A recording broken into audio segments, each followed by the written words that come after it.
Olá, queridos ouvintes da Rádio Mundial, estamos aqui em mais um programa Caminhos da Consciência. Eu, Newton Schultz, junto com vocês, 25 minutos aqui nas ondas da Rádio Mundial 95.7 FM e 660 AM. Paulo Viana filmando, fazendo tudo chegar bacaninha para você, postando possivelmente amanhã, dia 25, este vídeo ali no YouTube, no canal dele, e a gente compartilha no Facebook. Evaldo fazendo no comando do som, tudo chegar legal para você também, que nos prestigia no carro, na sua casa, não importa onde. Receba um grande e fraterno abraço aqui do seu irmão, do seu amigo, ao seu dispor, Newton Schultz, já há vários anos aqui na Rádio Mundial, completando 10 anos de Rádio Mundial, agora neste ano. Né?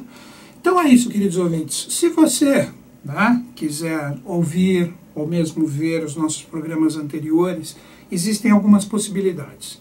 Se você quiser simplesmente ouvir com uma boa qualidade de áudio, você acessa o site da Rádio Mundial, radiomundial.com.br, você entra ali no podcast. Ali no podcast você tem vários meses de programa que a gente disponibiliza para vocês ali, downloads gratuitos. O podcast da Rádio Mundial sempre foi, sempre será gratuito para vocês acessarem e ouvir quando quiserem.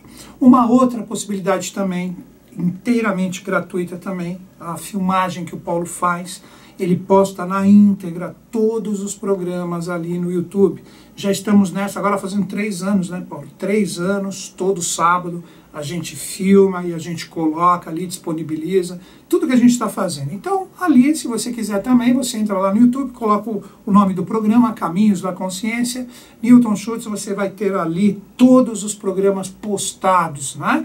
Então, é uma possibilidade. Ali, além de ouvir, você vê também como está sendo feita essa gravação. Apesar que não tem muito segredo, estou com um microfone na minha frente aqui com a mesa, e a galera que está me ajudando aqui na equipe, o Evaldo e o Paulo, estão aqui na minha frente cuidando e fazendo para que tudo chegue bacaninha para vocês.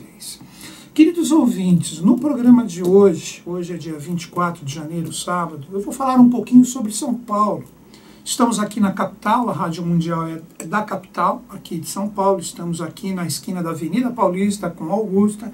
Aqui nós temos várias rádios aqui no nosso prédio, temos a Kiss FM, onde a gente tem amigos também que fazem chegar um rock bem bacana para vocês. Então, hoje, nós vamos fazer um programa dedicado para o aniversário de São Paulo. Vamos falar um pouquinho as coisas que envolvem, vamos enaltecer um ser de grande estirpe hierárquica, que foi o Padre José de Anchieta. Esse grande ser, ele correspondia a um fragmento da consciência do próprio anjo Micael. Nós vamos falar um pouquinho sobre isso, vamos falar um pouquinho do trabalho dele. Então é muito bacana a gente compreender esse lado cultural também, e não somente o lado oculto. Por que aqui se chama São Paulo? Então vamos conversar sobre todos esses pontos. Primeira coisa, amanhã, dia 25 de janeiro, São Paulo completa 461 anos, porque a fundação de São Paulo foi no dia 25 de janeiro de 1554. Então, amanhã, iremos comemorar 461 anos de fundação. Eu gosto muito das consciências presentes nos números, eu procuro refletir em relação a elas, em relação a arcanos. 4, 6 e 1. Se você somar esses 4 números, isso é uma técnica que nós chamamos de redução teosófica, chegamos ao número 11. O número 11 ele também traz ligações com o número 2. Então vamos perceber o seguinte, o número 2 ou o número 11, ele remete a parcerias, ele remete sempre àquela coisa de duas consciências ou duas forças que se complementam. Por isso que nos arcanos do tarô, o arcano 11 é a força. E ali você tem duas realidades ou consciências complementares. Você tem uma dama abrindo a boca do leão. No sentido esotérico com S, isso representa a consciência de cima, a idealizadora, junto e harmonizada com a consciência realizadora. Então São Paulo agora, nesse ano, comemorando os seus 461 anos, vai ser regido por essa força, vai ser regido por essa consciência e também cooperação. Não sei, vamos ver, talvez essa crise hídrica que está acontecendo, São Paulo tem que fazer parcerias com outros estados, né? Se você vê no sul, no Rio Grande do Sul, o potencial das águas ali, o nível das águas se elevou, né?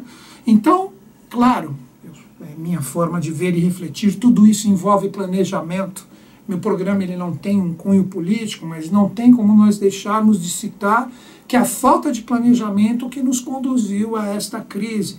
Então precisa ter uma seriedade maior de quem faz, de quem é responsável por toda essa realidade. Porque não adianta a gente correr sempre atrás depois que tudo já aconteceu. Tem que trabalhar isso antecipadamente, o nome disso é planejamento.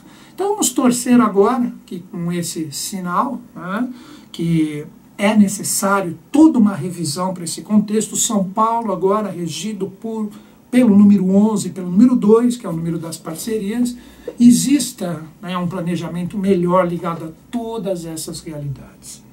Então é isso, queridos ouvintes. A Fundação de São Paulo, ela está estreitamente ligada ou totalmente ligada ao trabalho dos jesuítas, daí que eu citei a realidade de José de Anchieta, que chegou aqui novinho, com 20 anos de idade, porque José de Anchieta nasceu no ano de 1534, em 54 ele estava com 20 anos, ele já estava por aqui. Tá? Então nós precisamos compreender que o trabalho dos jesuítas, claro que tem um lado pesado também, o nosso Papa atual, ligado aos cristãos, ele é jesuíta também, vocês percebem que é um ser diferenciado, né? Eu fiz até um programa, né, quando nós soubemos que ele iria entrar no comando ali, eu fiz um programa onde eu enalteci ele bastante, o Evaldo até falou assim, pô, você gostou desse Papa? Lembra disso, Evaldo? Né? Então eu cheguei a comentar, eu falei, ou ele vai ser totalmente radical, que eu duvido, ou ele será um ser que irá servir o povo. Então nem precisa dizer qual foi o caminho que ele optou, né? Então um ser, lembra disso, Evaldo? Um ser extremamente simples, um ser que está trabalhando junto com o povo ali, e ele é um jesuíta, assim como foi também o padre José de Anchieta, um ser especialíssimo, né? Então os jesuítas, se você estuda um pouco a história deles a fundo, existem até livros, eles mostram que existe um lado bem pesado também ligado a eles, envolvendo até assassinatos. Eu não vou entrar com o meu programa nessa frequência, mas se você pesquisar a fundo, sempre onde tem luz tem sombra, e o contrário também. Então, o trabalho dos jesuítas, ele foi praticamente o trabalho responsável por toda essa implementação, de todo esse transbordo dessa consciência que veio para cá. Nós tivemos uma grande tríade envolvida, 3 seres especialíssimos ligados a esse trabalho. No ápice do triângulo nós tivemos o padre José de Anchieta e 2 outros grandes seres que praticamente colunaram o trabalho de José de Anchieta. Quem foi? Manuel da Nóbrega e João Ramalho. Então esses 2 seres, Manuel da Nóbrega e João Ramalho, eles serviram de colunas ou de alicerces para todo o trabalho que o José de Anchieta, como ser especialíssimo, tinha que realizar. Para as pessoas que conhecem um pouco os termos que a gente já fala aqui no programa ao longo desses 3 anos, né, que a gente está com essa tônica, como eu já disse, mundial eu tenho 10 anos, mas com essa tônica estou há 3 anos conversando com vocês. José de Anchieta era um ser de origem agartina. Quando a gente fala a palavra agartha, nós estamos falando de uma dimensão extremamente espiritual que nós temos no nosso planeta. E ele, como um ser especial, ele era oriundo dessa dimensão. Então, na verdade, para nós começarmos a entender o trabalho desse grande ser, nós temos que entender que ele veio dar continuidade, ou continuar, né, vamos dizer assim, a missão de seres especialíssimos que já estiveram aqui no Brasil, bem antes dessa época do descobrimento, 1500, com Cabral, que era outro ser especial, junto com Colombo, nós tivemos quem? Os fenícios. Os fenícios, eles aportaram aqui no Brasil, né, mais ou menos aproximado 900 a.C., 965, se não me engano. Então os fenícios, eles chegaram aqui, eles tiveram contato direto com os indígenas, né? Daí que a gente compreende quando os portugueses chegaram aqui, por que que eles falavam que os índios eram dóceis, grandes nações, né? Porque eles já estavam preparados por esses fenícios que aportaram aqui, arredondando aproximadamente 1000 anos antes de Cristo, né? O que envolve os mistérios da Pedra da Gávea. Por quê? Porque eles já sabiam, como grandes iniciados que eram, os fenícios eles traziam toda a sabedoria das idades associada à Atlântida. Então esses seres eles sabiam que a evolução iria eclodir e que o olho do grande arquiteto do universo, com todas as suas hierarquias, todas as forças de Agartha, teriam o Brasil como um sétimo momento evolutivo que eclodiria com esse todo o processo. Então eles vieram para cá, quando eles chegaram nessa época que eu falei, eles já vieram preparar o terreno para todo esse advento que nós temos agora. Quando nós pegamos o Brasil, como sempre é falado, nunca tivemos um caldeamento racial tão grande. O Brasil, ele forma o que será o padrão do ser humano do futuro, aí, andando a passos largos, para quem consegue observar. Mas através dessa germinação que sai de todas essas culturas que nós temos aqui. Hoje você pode pegar um japonês e falar assim, um descendente oriental, e falar, é um brasileiro. Você pode pegar um negro e falar, é um brasileiro, um branco, um loiro, um ruivo. Não importa, é um brasileiro. Então nós temos aqui uma diversidade imensa. Então os fenícios, quando eles chegaram aqui, eles já sabiam que isso ia acontecer. Quem foram esses fenícios, né? Dessa época? Nós tivemos o grande rei Badezir, vindo de Tiro, Fenícia, e os seus filhos, né, 2 filhos, um casal, né, ligado aos mistérios de Etbaal, que um era chamado de Etbaal Bey e o outro de Etbaal Al. Então esses 2 grandes seres, eles representavam, né, Etbaal Bey e Etbaal Bel, eles representavam exatamente os gêmeos espirituais da época. Então, quando a gente vê ali as inscrições na Pedra da Gávea, que é uma imensa esfinge, a Pedra da Gávea é uma esfinge, ali você tem um portal fantástico que nos pode conduzir a dimensões e estados de consciência bem diferenciados.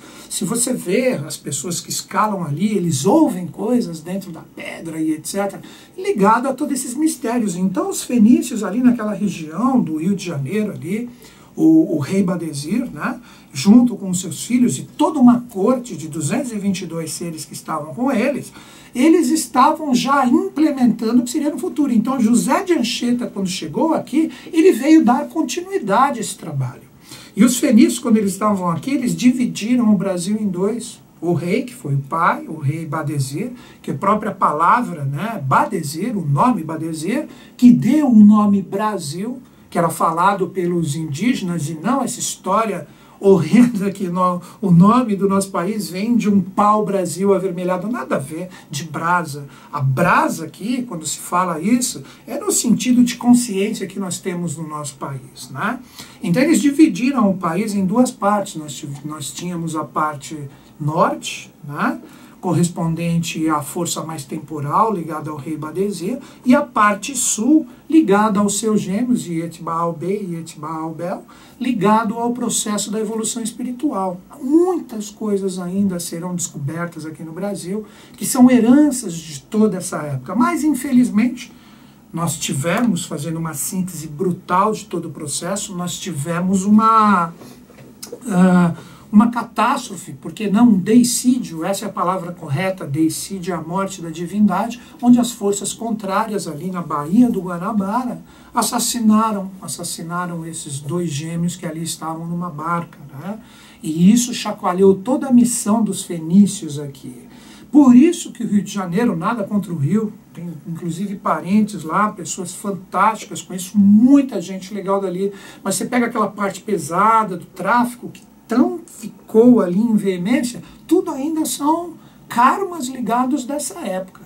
Então, quando José de Anchieta, ele aporta e ele chega aqui no Brasil, ele vem dar continuidade para todo esse trabalho sagrado, o qual nós estamos aqui, né, fazendo toda essa realidade eclodir através por mais que as pessoas não enxergam, através dessa tremenda sombra, uma luz que existe no processo, ele veio aqui dar continuidade a esse trabalho.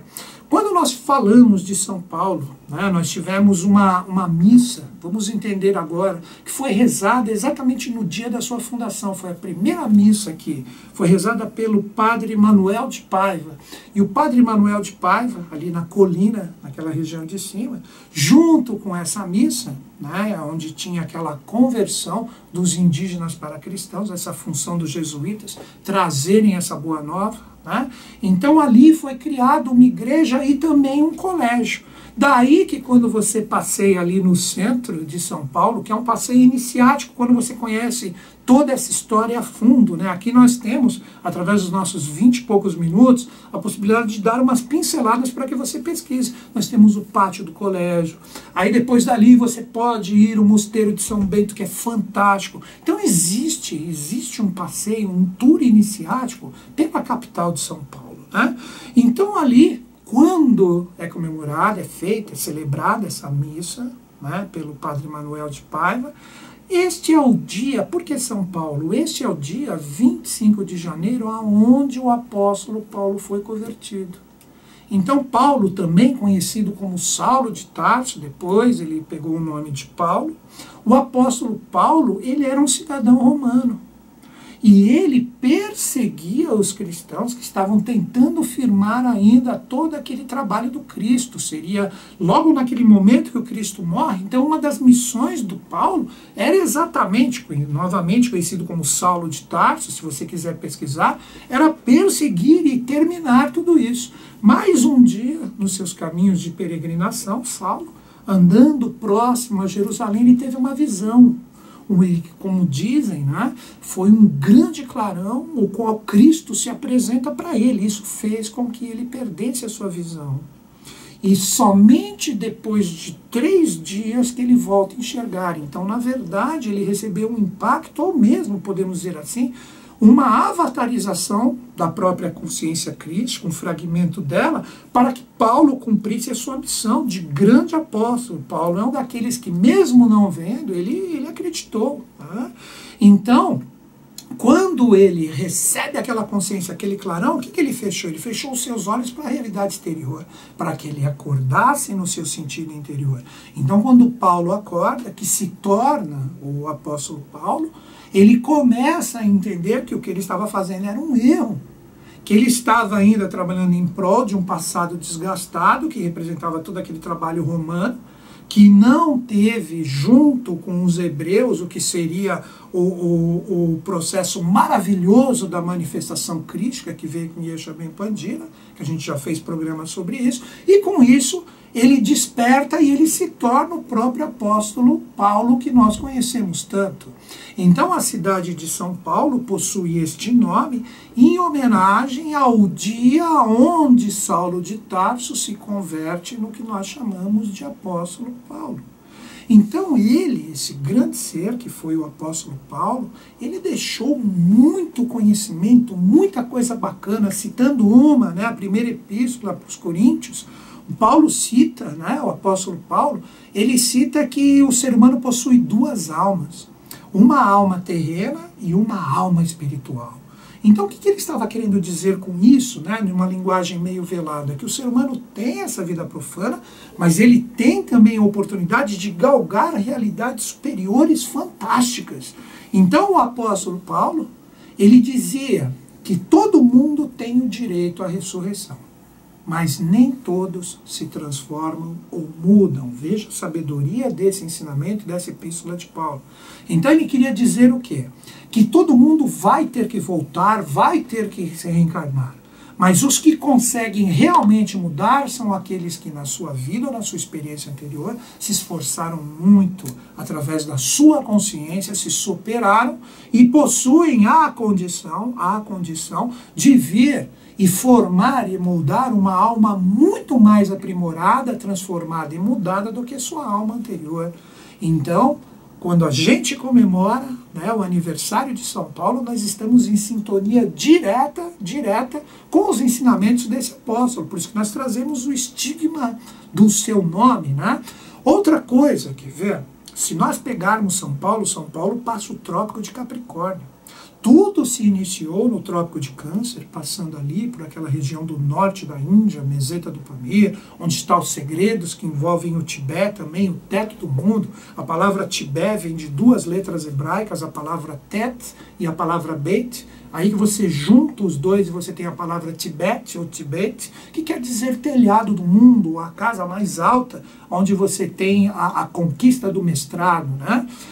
Começou tudo ali. Se olhar o mapa, toda a evolução do ser humano começou naquele local. Mas aonde que ela vai terminar? Em Capricórnio. Em Capricórnio nós temos aqui em São Paulo. Então vejam o trabalho importantíssimo ligado a esses jesuítas que vieram aqui. Citando outro jesuíta, Antônio Vieira. Quantas pessoas já não leram os livros de Antônio Vieira? Na minha época era ginásio, né? Quando a gente fazia isso. Um ser extremamente consciente do seu trabalho, um iluminado, uma pessoa que teve a ascensão da consciência terrena, né? Um ser fantástico. Outro jesuíta ligado aos mistérios de Salvador, a Basílica de Salvador, que representou o último passo do transbordo da consciência do Santo Graal desde a época do Cristo, se manifestando aqui no Brasil. Então nós temos um lado de luz maravilhoso que envolve os jesuítas. Se nós pegarmos Anchieta, quando nós falamos desse grande ser, nós temos até a estrada que liga o litoral até a parte de cima aqui de São Paulo, né? Seria como se fosse um fio de ligação de consciência. Quando nós falamos de Anchieta, como eu já citei no início do programa, ele era um ser agartino, um ser de uma estirpe fantástica, ele era um andrógeno, muito incompreendido por historiadores e seres que fazem interpretações errôneas em relação a ele. Tem gente que tem a coragem de colocar Anchieta como um pedófilo.